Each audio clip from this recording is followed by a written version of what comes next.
एक दिन एक गरीब लकड़हारा जंगल में पेड़ काट रहा था। अचानक उसकी कुल्हाड़ी हाथ से छूटकर पास की नदी में गिर गई। नदी गहरी थी और प्रवाह भी बहुत तेज था, जिससे कुल्हाड़ी निकालना उसके लिए असंभव था। वह बेहद परेशान हो गया और वहीं बैठकर चिंता में डूब गया। तभी वहां से एक देवदूत गुजरा। उसने लकड़हारे को उदास देखा और कारण पूछा। लकड़हारे ने उसे अपनी समस्या बताई। देवदूत को उस पर दया आई और उसने कहा, चिंता मत करो, मैं तुम्हारी कुल्हाड़ी अभी निकाल देता हूं। यह कहकर देवदूत नदी में कूद पड़ा।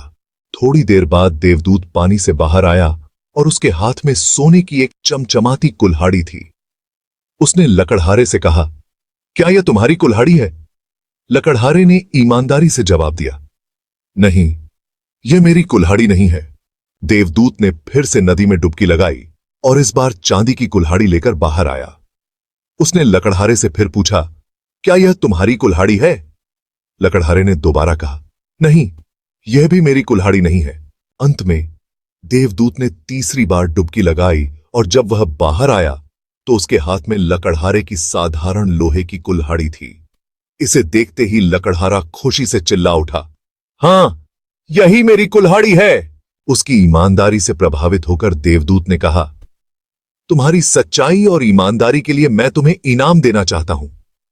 यह लो, अपनी लोहे की कुल्हाड़ी के साथ सोने और चांदी की कुल्हाड़ियां भी रख लो। लकड़हारा देवदूत का धन्यवाद करता हुआ खुशी खुशी अपने गांव लौट गया।